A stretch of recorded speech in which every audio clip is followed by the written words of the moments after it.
Hello students, आज जो बेटा हम टॉपिक डिस्कस कर रहे हैं वो है बेटा लिमिटेशन ऑफ ऑक्टेट रूल।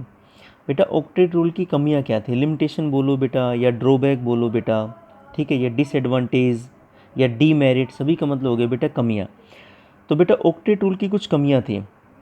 तो अब अगर हम बात करें, भाई आपको पता है ऑक्टेट रूल ये कहता है कि सभी एटम की वैलेंस सेल में कितने इलेक्ट्रॉन प्रेजेंट होने चाहिए, 8 इलेक्ट्रॉन्स, ठीक है। तो यहाँ पर बेटा लेकिन जो हाइड्रोजन के कंपाउंड होंगे बेटा, स्पेशली जो हाइड्रोजन जहाँ पर इन्वॉल्व रहेगा, तो बेटा हाइड्रोजन तो अपनी ऑक्टेट कंप्लीट नहीं करता, हाइड्रोजन अपनी डुप्लेट कंप्लीट करता है बेटा, ठीक है ना। हाइड्रोजन डुप्लेट कंप्लीट करता है बेटा। और आपको पता है डुप्लेट कंप्लीटेड का मतलब बेटा क्या हो गया कि उसके आउटरमोस्ट सेल में केवल 2 इलेक्ट्रॉन्स मिलेंगे, 8 इलेक्ट्रॉन्स नहीं मिलेंगे, जो कि एक जो ऑक्टेट रूल है बेटा उसकी कमी थी ये। नेक्स्ट बेटा हमारे पास कुछ ऐसे भी कंपाउंड हैं जिनमें बेटा आउटरमोस्ट सेल के अंदर 8 से ज़्यादा इलेक्ट्रॉन है, और बेटा कुछ ऐसे भी कंपाउंड है जिसके आउटरमोस्ट सेल में 8 से कम इलेक्ट्रॉन है, ठीक है ना। तो हम बोल सकते हैं बेटा that is formation of compounds,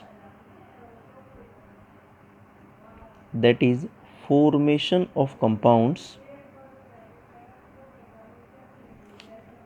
which are electron deficient, ठीक है बेटा, that is हम बोल सकते हैं which are electron deficient। ये बेटा इलेक्ट्रॉन का सिंबल होता है, ठीक है। मतलब बेटा इलेक्ट्रॉन डेफिशिएंट का मतलब बेटा ये हो गया कि जिनकी आउटरमोस्ट सेल में बेटा 8 से भी कम इलेक्ट्रॉन है। जैसे बेटा फॉर एग्जांपल अगर मैं बात करूँ बेटा, मेरे पास होता है BeCl2, तो बताओ BeCl2 में क्या होगा, बेरिलियम सेंटर में हो गया, 2 क्लोरीन, 2 बॉन्ड बन गए भाई। और आपको पता है एक बॉन्ड में 2 इलेक्ट्रॉन होते हैं, तो बताओ यहाँ पे टोटल इलेक्ट्रॉन कितने हो गए, केवल 4 इलेक्ट्रॉन है, 8 इलेक्ट्रॉन तो नहीं है, ठीक है ना। उसके अलावा बेटा मेरे पास एग्जाम्पल हो गया, मान लो BF3 हो गया बेटा, तो BF3 बेटा ये बोरोन हो गया, ये फ्लोरीन, ये बेटा आपके पास फ्लोरीन हो गया, ये फ्लोरीन। और आपको पता है एक बॉन्ड में कितने इलेक्ट्रॉन मिलेंगे भाई, 2 इलेक्ट्रॉन। तो बेटा 3 बॉन्ड में बताओ कितने इलेक्ट्रॉन मिलेंगे आपको, 6 इलेक्ट्रॉन। तो बेटा ये भी क्या हो गया, इलेक्ट्रॉन डेफिशिएंट हो गया, मतलब इसकी आउटरमोस्ट सेल में 8 इलेक्ट्रॉन प्रेजेंट नहीं है। इसी तरह बेटा मैं कह दूं दैट इज़ AlCl3 एटसेट्रा। भाई एल्यूमिनियम है, 3 बॉन्ड बना रहा है, एक बॉन्ड बनने के लिए 2 इलेक्ट्रॉन चाहिए, 3 के लिए 6 इलेक्ट्रॉन, तो बेटा ये भी इलेक्ट्रॉन डेफिशिएंट है। तो कुछ ऐसे कंपाउंड है जो ऑक्टेट रूल को ओबे नहीं करते। ऑक्टेट रूल तो ये कहता है भाई 8 इलेक्ट्रॉन होने ही चाहिए, ठीक है। तो ये हमारे पास एग्जाम्पल है जो ऑक्टेट रूल को फॉलो नहीं करते। तीसरा बेटा अगर हम एग्जाम्पल देखें, थर्ड केस, बेटा मैंने अभी ये लिखा था कि formation of compound which are electron deficient. अब मैं लिख रहा हूँ बेटा वो कंपाउंड जिसमें मोर देन 8 इलेक्ट्रॉन्स मिलेंगे, ठीक है। तो that is formation of compound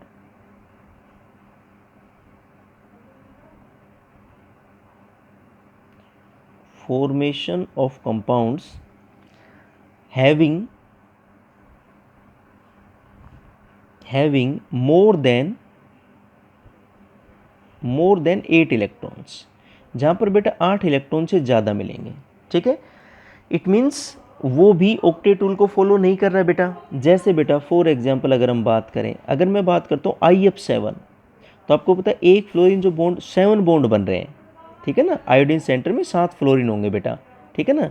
ये जो मॉलिक्यूल की शेप होगी बेटा, अभी नेक्स्ट टॉपिक आएगा वेस्पर थ्योरी, उसमें बेटा ये क्लियर हो जाएगा। तो बताओ एक बॉन्ड बनाने के लिए 2 इलेक्ट्रॉन चाहिए, यहाँ पर 7 फ्लोरीन है तो 7 बॉन्ड बनेंगे, तो बताओ इसके आउटरमोस्ट सेल में कितने इलेक्ट्रॉन होंगे बेटा, 14 इलेक्ट्रॉन्स। तो ये तो 8 से बहुत ज़्यादा हो गए। इसी तरह बेटा मेरे पास जो नेक्स्ट एग्जाम्पल है बेटा PCl5, 5 बॉन्ड बनेंगे, एक बॉन्ड में 2 इलेक्ट्रॉन, तो 5 बॉन्ड में बेटा 10 इलेक्ट्रॉन। ये भी ऑक्टेट रूल को फॉलो नहीं कर रहा बेटा। उसके अलावा बेटा नेक्स्ट SF6 हो गया बेटा, 6 बॉन्ड, एक बॉन्ड में 2 इलेक्ट्रॉन, बेटा 6 में कितने हो जाएंगे, 12 इलेक्ट्रॉन। तो ये भी बेटा ऑक्टेट रूल को फॉलो नहीं करता, ठीक है। नेक्स्ट बेटा अगर हम लास्ट देखें, that is formation of odd electron bond, that is formation of odd electrons bond. अब ये बेटा क्या है, ध्यान से देखना। ओड इलेक्ट्रॉन बॉन्ड का मतलब ये हो गया बेटा, देखो हम बात कर रहे थे जो आपको पता है एक बॉन्ड 2 इलेक्ट्रॉन से बनता है, ठीक है। लेकिन बेटा कुछ ऐसे कंपाउंड है जहाँ पर इलेक्ट्रॉन आपको 3 मिलेंगे बेटा। जैसे बेटा फॉर एग्जांपल इसमें मैं मोस्ट कॉमन एग्जांपल लेता हूँ बेटा NO, और बेटा NO आपके पास है नाइट्रिक ऑक्साइड, नाइट्रिक ऑक्साइड। अब ध्यान से देखना भाई, नाइट्रोजन है, आपको पता है कि भाई नाइट्रोजन की एटॉमिक नंबर 7 है, वैलेंस शेल में बेटा 5 इलेक्ट्रॉन है। बेटा ऑक्सीजन है, एटॉमिक नंबर 8 है बेटा, और इसकी वैलेंस शेल में बेटा कितने इलेक्ट्रॉन है? 6 इलेक्ट्रॉन है। क्लियर है? तो ये नाइट्रोजन लिया बेटा मैंने, क्लियर। और बेटा ये जो इसकी आउटर मोस्ट शेल है इसमें 5 इलेक्ट्रॉन है, तो मैंने लिखा 1 2 3 4 और 5, ठीक है। और ये बेटा ऑक्सीजन, इसके इलेक्ट्रॉन आपको पता है वैलेंस शेल में 6 इलेक्ट्रॉन है, तो मैं बेटा क्रॉस लगा रहा हूँ, एक क्रॉस का मतलब 1 इलेक्ट्रॉन। तो ये बेटा मैंने 2 2 4 और 2 6। अगर बताओ बेटा ये दो इलेक्ट्रॉन की शेयरिंग करेंगे तो डबल बॉन्ड बनेगा, तो ये दो और ये दो, ये दोनों ने शेयर कर लिए, ये 2 इलेक्ट्रॉन नाइट्रोजन के और ये 2 क्रॉस वाले इलेक्ट्रॉन बेटा ऑक्सीजन के, इन्होंने शेयर किए। तो अब ये 4 इलेक्ट्रॉन नाइट्रोजन के भी काउंट होंगे और ऑक्सीजन के भी काउंट होंगे बेटा। तो भाई यहाँ पर अगर हम ऑक्सीजन देखें तो ऑक्सीजन की ऑक्टेट तो कंप्लीट होगी, 2 2 4 और 4 8, लेकिन बेटा नाइट्रोजन की अभी भी ऑक्टेट कंप्लीट नहीं हुई है। आप देख सकते हो अभी बेटा नाइट्रोजन की आउटरमोस्ट सेल में 4 तो ये हो गए जो शेयर कर रखे हैं बेटा, 5 6 7, मतलब यहाँ पर बेटा 7 इलेक्ट्रॉन है और यहाँ पर बेटा 8 इलेक्ट्रॉन है। तो आप देख सकते हो इसकी ऑक्टेट अभी भी कंप्लीट नहीं हुई है, ठीक है। इट मीन्स बेटा सिंपल सी बात है कि ये जो आपके पास इलेक्ट्रॉन है ये कैसे इलेक्ट्रॉन है? ओड नंबर ऑफ इलेक्ट्रॉन्स हैं, ठीक है, इवन नंबर ऑफ इलेक्ट्रॉन्स नहीं है, और इसकी ऑक्टेट भी बेटा कंप्लीट नहीं है। अगर आप इसका और फर्दर बेटा अगर आप इसमें स्ट्रक्चर में मॉडिफाई करोगे तो आप ये कर सकते हो कि भाई एक जो बॉन्ड है ये इलेक्ट्रॉन यहाँ पे शिफ्ट कर सकते हो, तब भी बेटा इसके ऑब्वियसली बात है कि जो आउटर मोस्ट सेल है उसमें बेटा इलेक्ट्रॉन कितने रहेंगे? 7 रहेंगे। कहने का मतलब कि भाई अगर हमें इसका नाइट्रिक ऑक्साइड का बेटा अगर हमें ऑक्टेट कंप्लीट करके दिखानी है तो वो हम शो नहीं कर सकते। तो इसकी कुछ कमियां पता लगी। हाइड्रोजन की बेटा ऑक्टेट कंप्लीट नहीं होती, कुछ ऐसे कंपाउंड है जो इलेक्ट्रॉन डेफिशिएंट होते हैं, कुछ ऐसे बेटा कंपाउंड है जिसमें 8 से ज़्यादा इलेक्ट्रॉन है, कुछ बेटा ऐसे कंपाउंड है कि जिसमें ओड इलेक्ट्रॉन मिलेंगे आपको, जैसे 7 इलेक्ट्रॉन हो गए यहाँ पर बेटा, ठीक है। अगर बेटा हम अब इन सभी कमियों को बेटा दूर करते हैं, हमारे पास नेक्स्ट थ्योरी के बारे में बेटा हम स्टडी करते हैं, वो बेटा आपके पास है VSEPR theory, that is VSEPR, VSEPR theory. बेटा वेस्पर की जो फुल फॉर्म है that is valence shell electron pair repulsion theory, valence shell electron pair repulsion theory, ये बेटा हमारे पास है, दैट इज वेस्पर थ्योरी, ठीक है।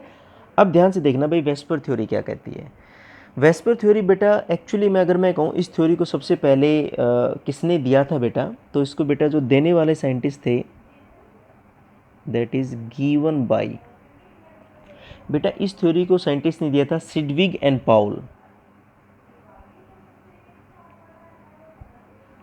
ठीक है बेटा, that is Sidgwick and Paul,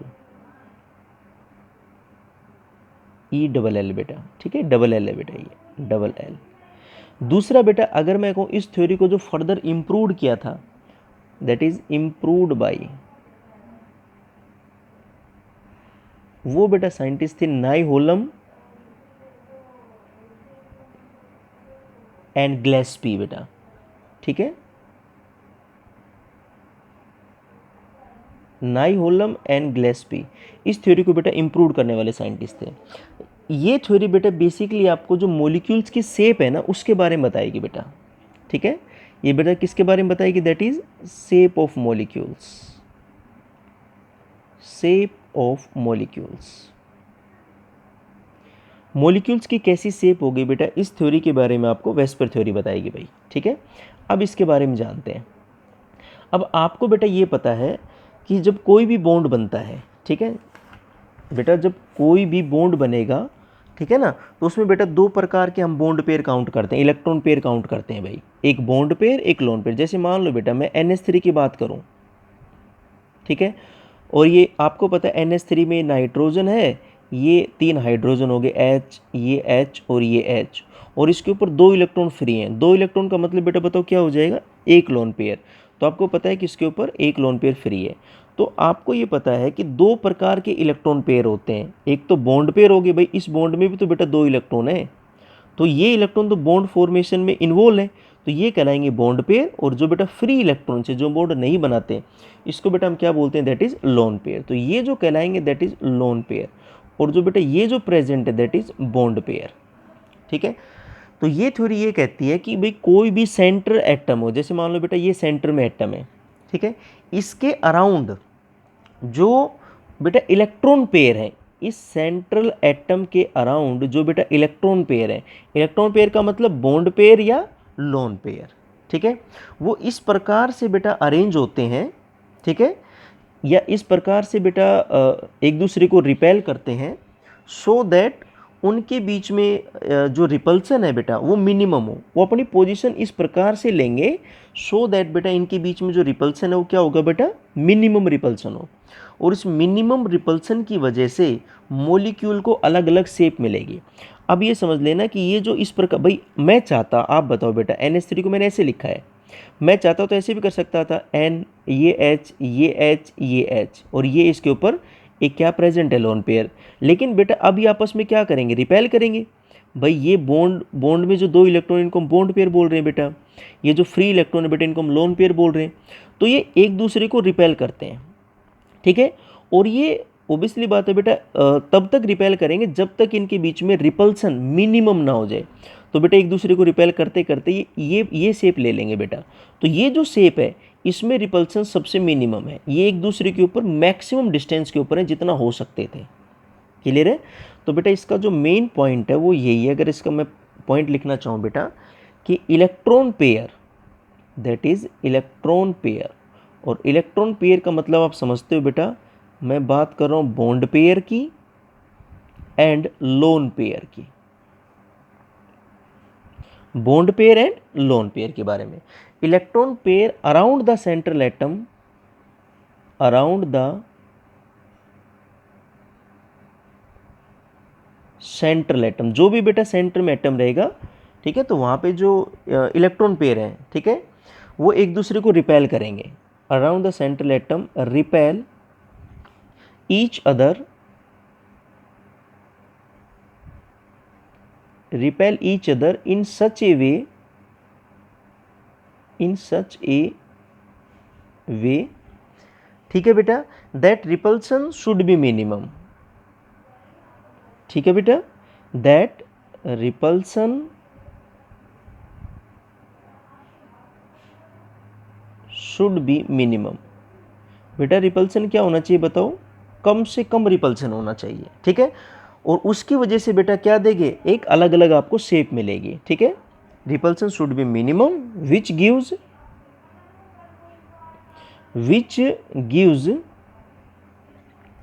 different shape to the molecule, which gives different shape to the molecules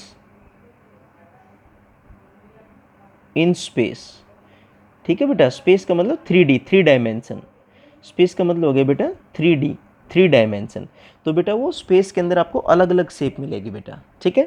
अब आप कहोगे सर रिपल्सन का ऑर्डर क्या होगा, भाई 3 प्रकार की रिपल्सन पॉसिबल है।